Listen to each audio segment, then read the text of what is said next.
नौमी तिथि मधुमास पुनीता शुक्ल पक्ष अभिजित हरि प्रीता। माध्य दिवस अति शीत न घामा पावन काल लोक विश्रामा। पवित्र चैत्र का महीना था। नवमी तिथि थी, शुक्ल पक्ष और भगवान का प्रिय अभिजित मुहूर्त था। दोपहर का समय था। ना बहुत सर्दी थी ना धूप गर्मी थी। वह पवित्र समय सब लोगों को शांति देने वाला था।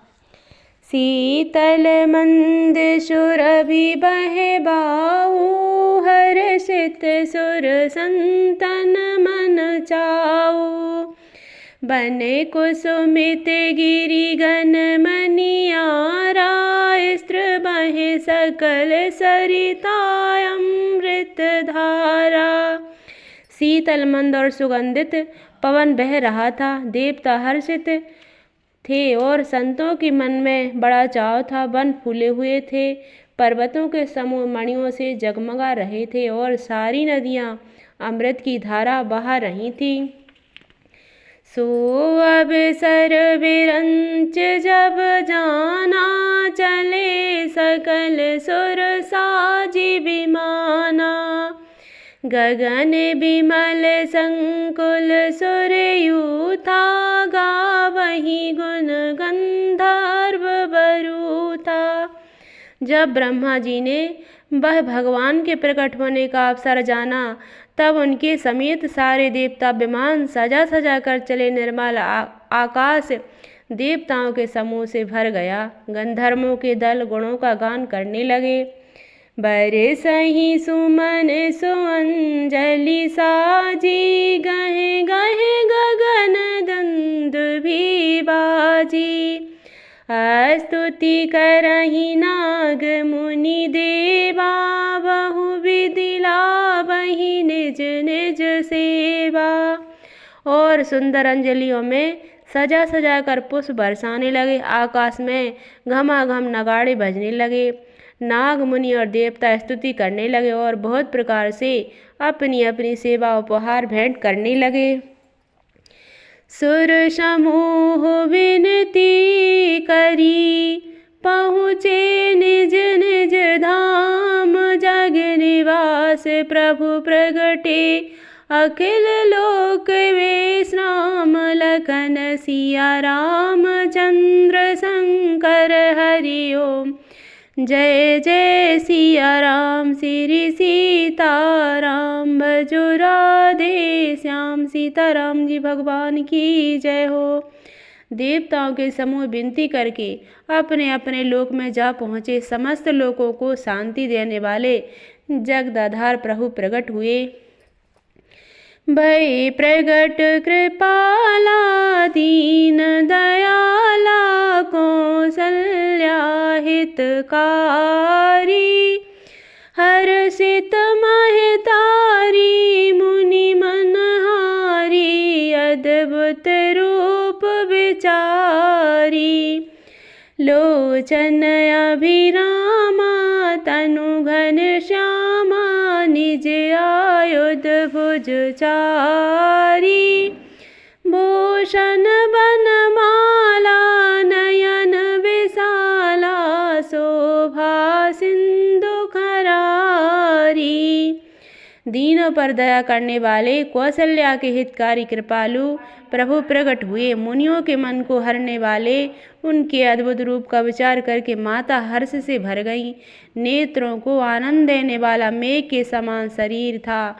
चारों भुजाओं में अपने खास आयुध धारण किए हुए थे। दिव्य आभूषण और बनमाला पहने थे। बड़े बड़े नेत्र थे। इस प्रकार शोभा के समुद्र तथा खर राक्षस को मारने वाले भगवान प्रकट हुए। कहे दो कर जोरी, स्तुति तोरी, के ही विधि करो अनंतता। माया गुण ज्ञान अतीत अमाना, वेद पुराण विवन्यता। करुणा सुख सागर सब गुण आगर, ते ही स्तुति गावहि संता। सो मम हित लागे जन अनुरागे, प्रगट भयो श्रीकंता। दोनों हाथ जोड़कर माता कहने लगी, हे अनंत, मैं किस प्रकार तुम्हारी स्तुति करूं। वेद और पुराण तुमको माया गुण और ज्ञान से परे और परिणाम सहित बतलाते हैं।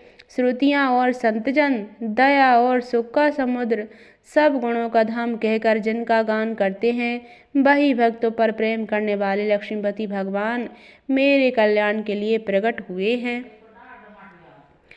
ब्रह्मांड निकाया निर्मित माया, रोम रोम प्रतिवेद कहे। मम उर्शोबासी यह उपहासी, सुनत धीर मति थिर न रहे। उपजा जब ज्ञाना प्रभु मुस्काना, चरित बहुत विधि की न चाहे। कहीं कथा सुहाई मात बुझाई, जेहि प्रकार सुत प्रेम लहे। वेद कहते हैं कि तुम्हारे प्रत्येक रोम में माया के रचे हुए अनेक ब्रह्मांडों के समूह भरे हैं।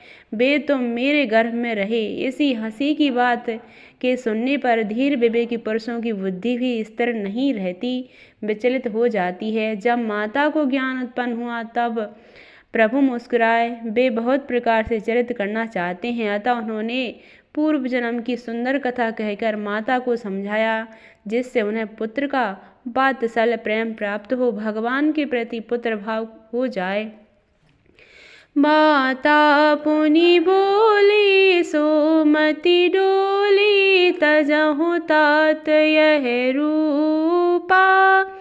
कि जैसे सुलीला अति प्रिय शीला, यह सुख परम अनुपा। सुन वचन सुजाना रोदन ठाना, हुई बालक सुरभूपा। यह चरित जगावहि हरि पद पावहि, तीन परहि भवकूपा। माता की वह बुद्धि बदल गई। तब वह फिर बोली, हे तात, यह रूप छोड़कर अत्यंत प्रिय बाल लीला करो, मेरे लिए यह सुख परम अनुपम होगा। माता का यह वचन सुनकर देवताओं के स्वामी सुजान भगवान ने बालक रूप होकर रोना शुरू कर दिया। तुलसीदास जी कहते हैं, जो इस चरित्र का गान करते हैं वे श्रीहरि का पद पाते हैं और फिर संसार रूपी कूप में नहीं गिरते। विप्रधेनु सुर संत हिते, लीन मनुज अवतार। निज इच्छा निर्मित तनु, माया गुण गोपार।